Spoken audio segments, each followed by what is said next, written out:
చేతిలో cell phone లేకుంటే నిమిషం కూడా గడవదు. ఇంట్లో టీవీ, చేతిలో రిమోట్ లేకపోతే కుదురుగా కూర్చోలేం. కాసేపు కరెంటు పోతేనే ఇంటిల్లిపాది చిరాకు పడిపోతుంటారు. అలాంటిది ఆ కుటుంబం 25 ఏళ్లుగా కరెంటు లేకుండానే జీవనం సాగిస్తోంది. అది కూడా దట్టమైన అడవిలో, పైగా ఓ పూరి గుడిసెలో. ఆ కుటుంబంలోని ముగ్గురు తప్ప చుట్టుపక్కల మరో మనిషి జాడ కనిపించదు. ఎలాంటి సౌకర్యాలు లేకుండానే ఎలా ఉండగలుగుతున్నారు అని ఆశ్చర్యం వేస్తోంది వీళ్ళ కథ వింటే. ఇంతకీ ఈ ముగ్గురెవరు? అసలు అడవిలోనే ఎందుకుంటున్నారు?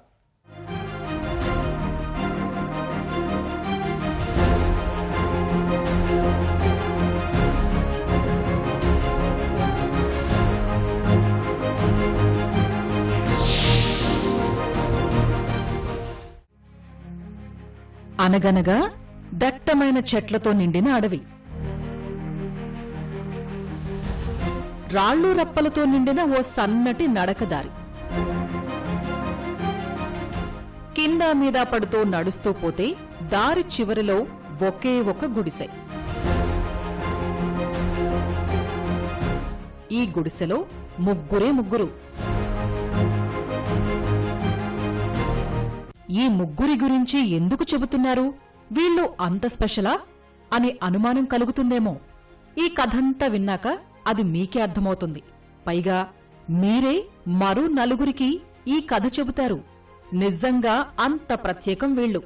ఈ ముగ్గురి జీవనశైలి అలాంటిది. మరి ఒకటా రెండా, ఏకంగా 25 ఏళ్లుగా ఈ గుడిసెలోనే వీళ్ళు జీవనం సాగిస్తున్నారు.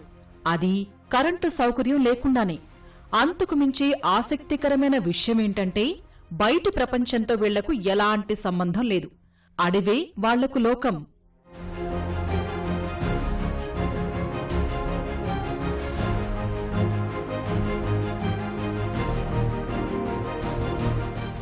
మాసిపోయిన దుస్తులు, లోకం పోకడ తెలియని అమాయకత్వం, ఇవి తప్ప వీళ్లకున్న ఆస్తులు ఏమీ లేవు. ఇంతకీ వీరి పేర్లు చెప్పలేదు కదూ. పొయ్యి వెలిగిస్తున్న ఈయన పేరు రెడ్డయ్య. ఊతకర్ర పట్టుకుని నిలబడిన ఈమె పేరు లక్ష్మి. ఇక కట్టెలు కొడుతున్న ఈ వ్యక్తి పేరు గంగిరెడ్డి. ఈయనే రెడ్డయ్య లక్ష్మిల కుమారుడు. పరిసరాల్లో ఈ గుడిసె తప్ప ఏమీ కనిపించదు. ఈ ముగ్గురు తప్ప మరో మనిషి జాడే ఉండదు.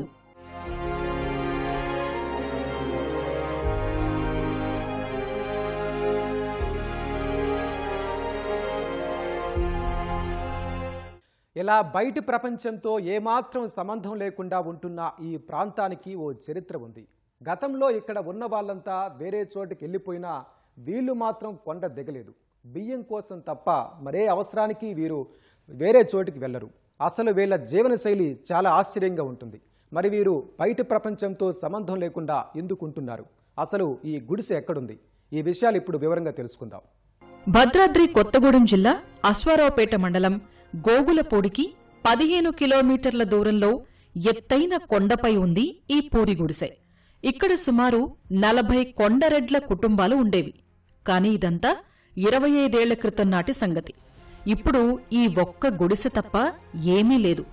సుమారు 65 ఏళ్ల వయసున్న ఇంటి యజమాని, 60 ఏళ్ల వయసు ఉన్న ఆయన భార్య, 45 ఏళ్ల వయసున్న వారి కుమారుడు, వీరు ముగ్గురే ఈ కొండరెడ్డి గూడెంలో నివాసం ఉండేది.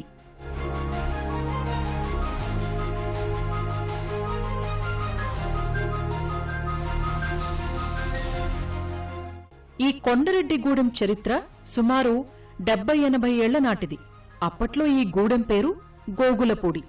గ్రామంలో ఎలాంటి మౌలిక వసతులు ఉండేవి కావు. పోనీ ఇక్కడ సౌకర్యాలు కల్పిద్దామా అంటే అందుకు అనువుగా లేని ప్రాంతమిది. అందుకే 2000 సంవత్సరంలో భద్రాచలం ఐటీడీఏ అధికారులు ఓ నిర్ణయం తీసుకున్నారు.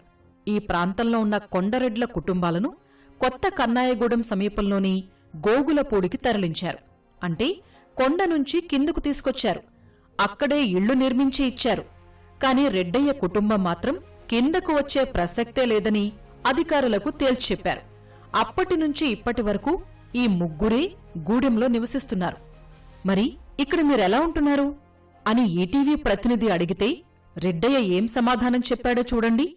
ముగ్గురమే, ఒక్క కుటుంబమే. నీ వయసు ఎంత? మా వయసు తెలియదా? ఆధార్ కార్డు ఉందా? ఏది లేదు. రేషన్ కార్డు లేదు. ఓటు లేదు. మరి అట్లా ఏం పనులు చేస్తారు మీరు? మేము పనులు చేయకుండా పొడి చేసుకుంటున్నాం. అవునా? మరి బువ్వ భూమి అంటే పండితే తింటున్నాం, లేకపోతే లేదు. మరి ఇక్కడే ఎందుకుంటున్నారు?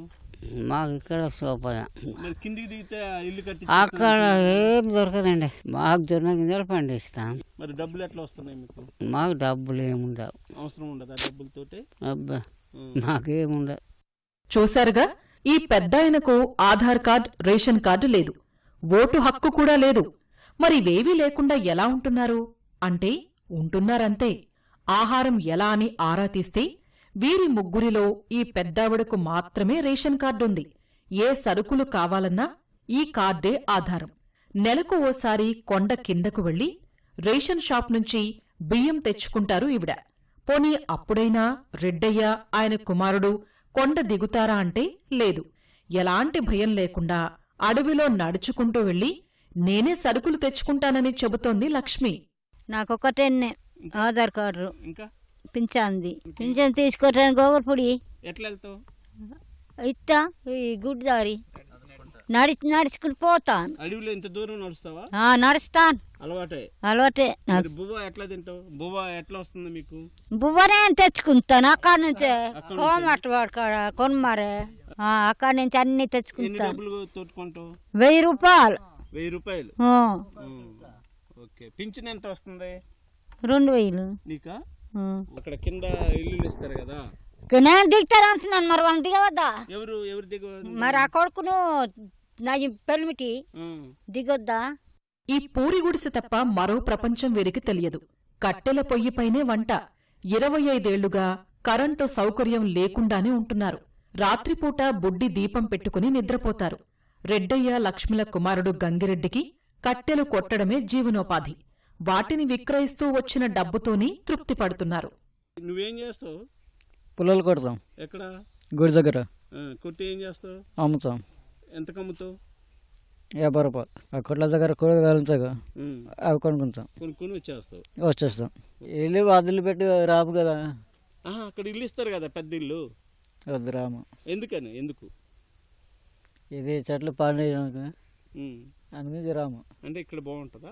ఇక్కడ బాగుంది. నీకు ఆధార్ కార్డు ఉందా? లేదు. Ration card? ఏమి లేదు. ఓటు? ఓటు లేదు. మరి దిగలేదా?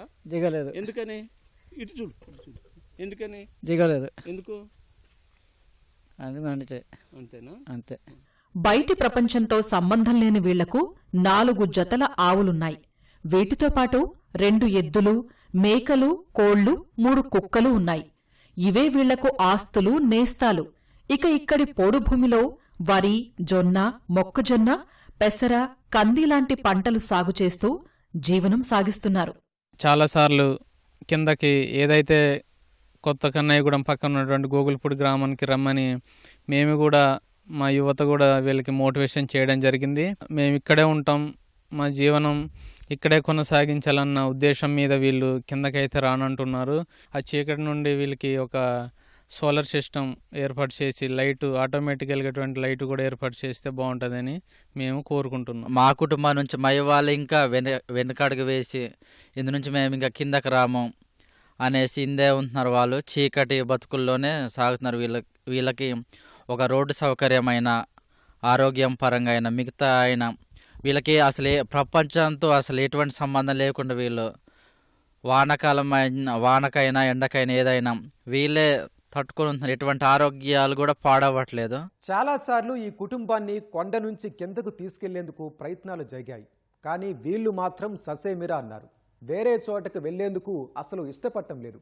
ఈ అడవి, జంతువులు, వ్యవసాయం ఇంతకు మించి తమకు ఏమీ అక్కర్లేదని తేల్చి చెబుతున్నారు.